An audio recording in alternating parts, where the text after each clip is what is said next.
ನಾನು ಒಂದು ಈ ಸರ್ಕಾರಕ್ಕೆ ಹೇಳ್ತಕ್ಕಂಥದ್ದು, ಮತ್ತೆ ಅಲ್ಲಿ ಯಾರ ಲೋಕಲ್ MLA ಅದು ನಾನು ಅವ್ರಿಗೆಲ್ಲ ರಿಯಾಕ್ಟ್ ಮಾಡಲ್ಲ, ಅದರ ಅವಶ್ಯಕತೆ ಇಲ್ಲ ನನಗೆ.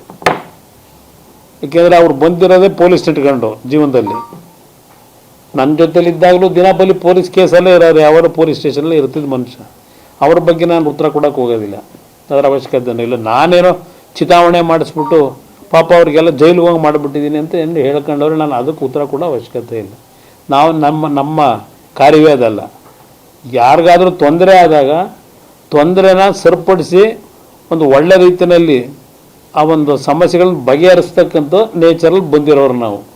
ಪ್ರತಿನಿತ್ಯ ಪೊಲೀಸ್ ಸ್ಟೇಷನ್ಗೆ ಫೋನ್ ಮಾಡಿ ಅವನ ಮೇಲೆ ಕೇಸ್ ಹಾಕು, ಇವನ ಮೇಲೆ ಕೇಸ್ ಹಾಕು, ಈ ಸಿಸ್ಟಮಲ್ಲಿ ನಾವು ಬಂದವರಲ್ಲ.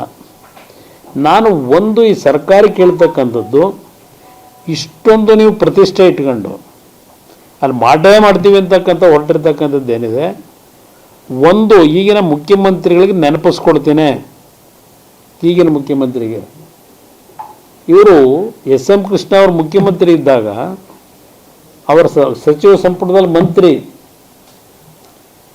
ಚನ್ನಪಟ್ಟಣದಲ್ಲಿ ಬೆಳಗಿನ ಜಾವ 4:15 ಒಂದು ಗೋಲಿಬಾರ್ ಆಗುತ್ತೆ. ಇಬ್ಬರು ರೈತರು ಗೋಲಿಬಾರ್ನಲ್ಲಿ ಮರಣ ಹೊಂತಾರೆ. ಆ ಬಾಡಿನ ಆಸ್ಪತ್ರೆಗೆ ತಗೊಂಡೋದಾಗ ಬಾಡಿನ ಎತ್ತಕ್ಕೆ ಬಿಡಲ್ಲ ರೈತರು. ಆ ಗೋಲಿಬಾರ್ನಲ್ಲಿ ಮರಣ ಹೊಂದಂತಾರನ್ನ ಆ ಮಂತ್ರಿ ಬರಬೇಕು ಆ ಸ್ಪಾಟ್ಗೆ ಅಂತ ಹೇಳಿ ಸಾಯಂಕಾಲದವ್ರಿಗೆ ಹಠ ಹಿಡಿತಾರೆ. ಆಗಲೂ ಸಹ ನನ್ನ ಮೇಲೊಂದು ಅಪಾದನೆ ಮಾಡಿದ್ರು.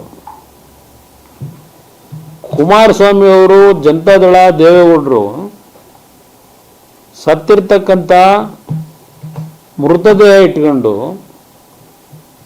ರಾಜಕಾರಣ ಮಾಡ್ತಾರೆ ಅಂತಕ್ಕಂಥ ರೀತಿಯಲ್ಲೆಲ್ಲ ಅಪಾದನೆ ಮಾಡಿದ್ರು. ಅವತ್ತು ಬಹುಶಃ ಸ್ಥಳಕ್ಕೆ ನಾನು ಹೋಗಿದ್ರೆ, ದೇವೇಗೌಡರು ಬರದೇ ಹೋಗಿದ್ರೆ ಅವತ್ತು ಬಾಡಿನ ಎತ್ತಲಿಕ್ಕೆ ಬಿಡ್ತಿರ್ಲಿಲ್ಲ ಜನ, ಅಷ್ಟು ರೋಷಾವೇಶದಲ್ಲಿದ್ದರು. ಅದನ್ನು ಈ ಮುಖ್ಯಮಂತ್ರಿ ಒಂದ್ಸಲ ನೆನಪು ಮಾಡ್ಕೊಳ್ಳಪ್ಪ ಅಂತ ಹೇಳ್ತೀನಿ ಅವತ್ತು ನಡೆದಂಥ ಘಟನೆ ಬಗ್ಗೆ. ಇದನ್ನು ನಾನು ಯಾಕೆ ಹೇಳ್ತಾ ಇದ್ದೇನೆ, ಆ ಎಕ್ಸಾಂಪಲ್ಲು ನಿಮ್ಮ ಅಧಿಕಾರಿಗಳು ಹೇಳವ್ರೆ ಇವತ್ತೂ ನಮಗೆ ಸರ್ವೆ ಮಾಡೋಕ್ಕೆ ರಕ್ಷಣೆ ಕೊಡಿ ಅಂತ ಹೇಳಿದ್ರೆ ಎಲ್ಲ ರೀತಿ ರಕ್ಷಣೆ ಕೊಡ್ತೀವಿ ಅಂತ ಹೇಳ್ತಾರೆ SP. ಈಗ ಅಲ್ಲಿ ಇವ್ರು ಹೇಳ್ತಕ್ಕಂಥದ್ದು ಮಂಡಳ್ಳಿ ಗ್ರಾಮದಲ್ಲಿ 54 ಎಕರೆನೋ ಎಷ್ಟೋ ಎಕರೆ ಇದೆ, ನಾನು ಇಲ್ಲಿ ರೆಕಾರ್ಡ್ಸಲ್ಲಿ ಇಟ್ಕೊಂಡಿಲ್ಲ. ಆ 54 ಎಕರೆನಲ್ಲಿ ಎಷ್ಟು ಎಕರೆ ಭೂಮಿನ ಒಪ್ಪಿಗೆ ಕೊಟ್ಟಿದ್ದಾರೆ, ಏನೋ 19 ಜನೋ 20 ಜನೋ ಕೊಟ್ಟವ್ರೆ ಅಂತ SP ಹೇಳ್ತಾ ಇದ್ದಿದ್ದು ನಾನು ಪಶ್ಚಿಮ ಬಂಗಾಳದಲ್ಲೇ ನ್ಯೂಸ್ ನೋಡ್ಬೇಕಾದ್ರೆ ನೋಡ್ತಾ ಇದ್ದೆ.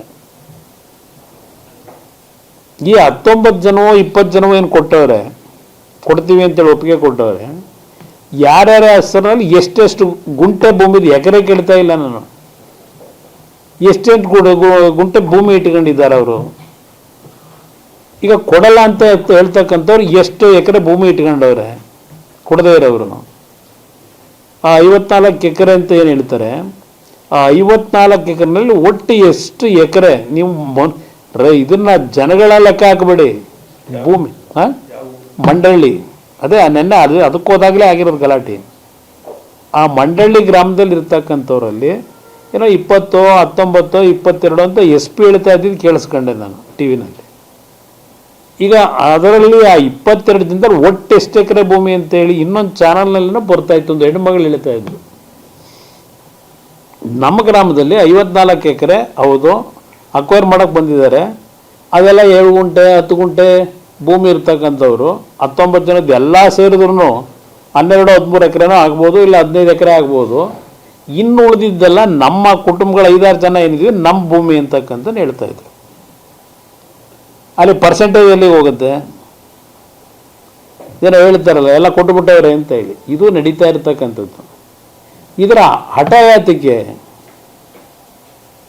ಏನಾದರೂ ಹೆಚ್ಚು ಕಡಿಮೆ ಆದರೆ ಪಾಪ ಹೇಳ್ತಾರೆ ಅವರೆಲ್ಲ, ಪಾಪ ಹೆಣ್ಮಕ್ಳು ಜೈಲಿಗೆ ಹೋಗ್ತಾವ್ರೆ, ಇದಕ್ಕೆಲ್ಲ ಕುಮಾರಸ್ವಾಮಿ ಚಿತಾವಣೆ ನಡೆಸ್ತಾವ್ರೆ ಅಂತ ಹೇಳಿ. ನನಗೆ ಈ ಗಲಾಟೆ ಮಾಡಿ ಅಂತಲೂ ಹೇಳೋದಕ್ಕೆ ನಾನೇನು ಸ್ಥಳದಲ್ಲಿದ್ದೇನೆ, ನಾನು ಅಲ್ಲೆಲ್ಲೋ ವೆಸ್ಟ್ ಬೆಂಗಾಲ್ನಲ್ಲಿ 3 ದಿವಸದ ನನ್ನ ಇಲಾಖೆ ಒಂದು ಪರಿಶೀಲನಾ ಸಭೆ ಮಾಡಲಿಕ್ಕೆ ಹೋದಂಥವನು ನಾನು. 3 ದಿವಸ ಅಲ್ಲಿದ್ದವನು.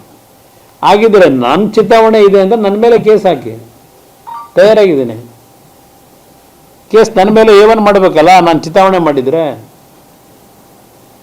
ಈ 500 ದಿನದಿಂದ ನನ್ನ ಹೆಸರು ಹಾಕ್ಬಿಟ್ರು. ಹಾಕ್ಸ್ಬೇಕಾಗಿತ್ತು ನಂದು ಹೆಸರನ್ನ. ಪಾಪ ಅಮಾಯಕರನ್ನ ಹಾಕೊಂಡವ್ರಲ್ಲ ಹೆಸರನ್ನ, ನನ್ನ ಹೆಸರನ್ನ ಹಾಕ್ಸೋರು ಏನು ಅಪಾದನೆ ಮಾಡ್ತಾವ್ರಲ್ಲ, ಕುಮಾರಸ್ವಾಮಿ ಚಿತಾವಣೆ ಅಂತ ಹೇಳಿ. ಏವನ್ ನನ್ನೇ ಹಾಕಬೇಕಾಗಿತ್ತಾಗಿದ್ರೆ ಇತ್ತೆಲ್ಲ ನಾನು ನೋಡಿದೆ ಟಿ ವಿನಲ್ಲಿ ಅಪಾದನೆ ಮಾಡ್ತಾಯಿದ್ರು. ನನ್ನ ಹೆಸರನ್ನೇ ಹಾಕೊಳ್ಳಿ, ಅಷ್ಟು ಧೈರ್ಯ ಇದ್ದರೆ. ಯಾಕೆ ಹಾಕೊಂಡಿಲ್ಲ? ಬರೀ ಟಿ ವಿ ಮುಂದೆ ಪ್ರಚಾರಕ್ಕೆ ಕೇಳ್ಕೊತೀರಾ, ಮಾಧ್ಯಮದ ಮುಂದೆ. ಈಗ ನಿಮ್ಮ ಹತ್ರ ಅಷ್ಟೊಂದು ಸ್ಪೆಸಿಫಿಕ್ ಮಾಹಿತಿ ಇದ್ದರೆ ಕುಮಾರಸ್ವಾಮಿನ ಇದಕ್ಕೆಲ್ಲ ಚಿತಾವಣೆ ಮಾಡ್ತಾ ಇದ್ದೇನೆ ಅಂತ ಹೇಳಿ ಯಾತಕ್ಕೆ ನನ್ನ ಹೆಸರು ಬಿಟ್ಟಿದ್ದೀರಿ?